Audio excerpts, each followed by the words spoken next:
झारखंड विधानसभा में चंपई सोरेन की सरकार फ्लोर टेस्ट पास कर चुकी है, लेकिन फ्लोर टेस्ट के दौरान पूर्व मुख्यमंत्री हेमंत सोरेन ने सदन को संबोधित करते हुए जो कुछ कहा वो सनसनीखेज है। बीजेपी पर जमकर हमला बोला और कहा कि उनकी गिरफ्तारी की पटकथा पहले से लिखी जा रही थी और इसमें राजभवन भी शामिल था।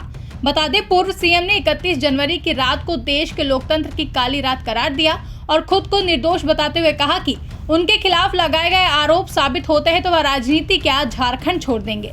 आप भी सुनिए। मैं कहना चाहूंगा 31 जनवरी की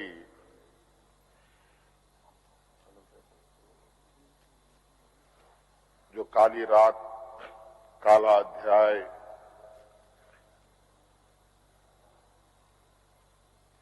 देश के लोकतंत्र में नए तरीके से जुड़ा है।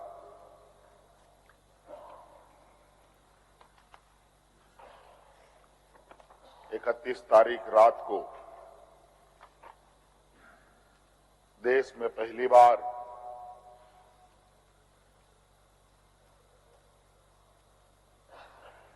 किसी मुख्यमंत्री का गिरफ्तार हुआ हो, गिरफ्तारी हुई हो, मेरे संज्ञान में नहीं है।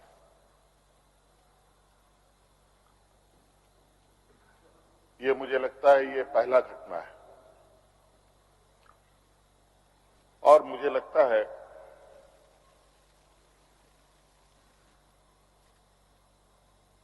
इस घटना को अंजाम देने में कहीं ना कहीं राजभवन भी शामिल रहा है।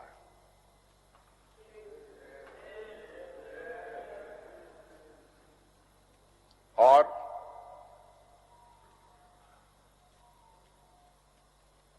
जिस तरीके से ये घटना घटित हुई है, मैं बहुत आश्चर्यचकित हूं।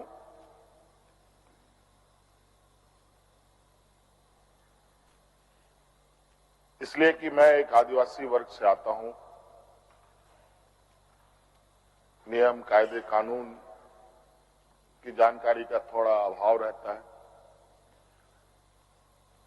बौद्धिक क्षमताएं अभी हमारे विपक्ष के बराबर हम लोगों की नहीं है, लेकिन सही गलत की समझ तो हर इंसान भी रखता है, हर जानवर भी रखता है।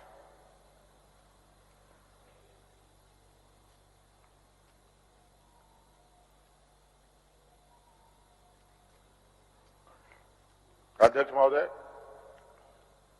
बड़ी सुनियोजित तरीके से, बड़े लंबे समय से 2022 से 31 तारीख को दिए गए अंजाम की पटकथा लिखी जा रही थी। बड़े तरीके से उस पकवान को बहुत धीमी आंच में पकाया जा रहा था, लेकिन ये इनकी जो पकवान है ये पकने को तैयार नहीं थे। लेकिन इन प्रकार इन्होंने इस आधे अधूरे पकवान को अपने लिए परोसा और बड़ी सुनियोजित तरीके से मुझे अपनी गिरफ्त में लिया है।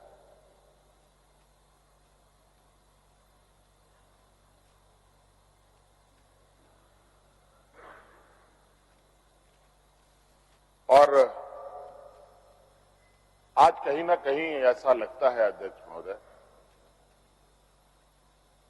कि बाबा भीमराव अंबेडकर जी का जो सपना था कि सभी जात धर्म के लोग एक समान प्लेटफॉर्म पे आए, एक बराबरी और एक साथ चले, मुझे लगता है कि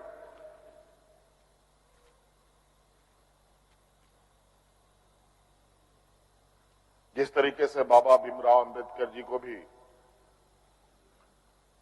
अपना समाज छोड़कर बौद्ध धर्म अपनाना पड़ा, ऐसे ही आदिवासी दलितों के साथ भी आने वाला भविष्य में करने की तैयारी हो रही है। अध्यक्ष महोदय, हम लोगों ने सर झुकाकर चलना नहीं सीखा। यही खासियत है आदिवासियों। लेकिन होता है कि सरसों में ही भूत है तो सारा भूत भागेगा कहाँ? माफ कीजिएगा, सरसों में ही भूत है तो भूत भागेगा कहाँ? यहाँ कुछ भूत ऐसे भी हैं जिसकी वजह से ये कठिनाइयों का सामना करना पड़ता है। बहुत प्रयास हुआ, जब जब हम लोगों ने अलग राज्य का परिकल्पना किया तब भी इन लोगों ने हंसी उड़ाई कि आदिवासी लोग अलग राज्य लेगा। जब हम सत्ता में आए, आदिवासी सत्ता चला पाएगा, कुछ दिनों में गिर जाएगा। मैं हवाई जहाजों में चलता था अध्यक्ष महोदय, उसमें भी इनको तकलीफ। मैं 5 स्टार होटलों में रुकता था, उसमें भी इनको तकलीफ। मैं BMW कार में घूमता हूं, उसमें भी इनको तकलीफ।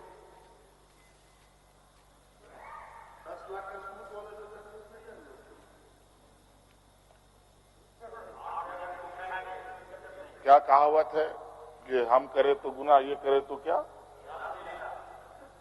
यही कहावत है। खैर छोड़िए अध्यक्ष महोदय, बड़ा विचित्र स्थिति है। अब जो स्थिति दिखाई दे रहा है अध्यक्ष महोदय, कुल मिलाकर झारखंड के परिप्रेक्ष्य के अलावा पूरे देश के पैमाने में अब आदिवासी, दलित, पिछड़ा अल्पसंख्यक सुरक्षित नहीं। विशेषकर झारखंड में तो यहाँ के खनिज संपदाओं को, जो वर्षों से इस पर लोगों की गिद्ध नजर है और आगे भी रहेगी, ये तो हम थे अध्यक्ष महोदय, ये बहुत फूक फूक करके उनको आगे बढ़ना पड़ता था।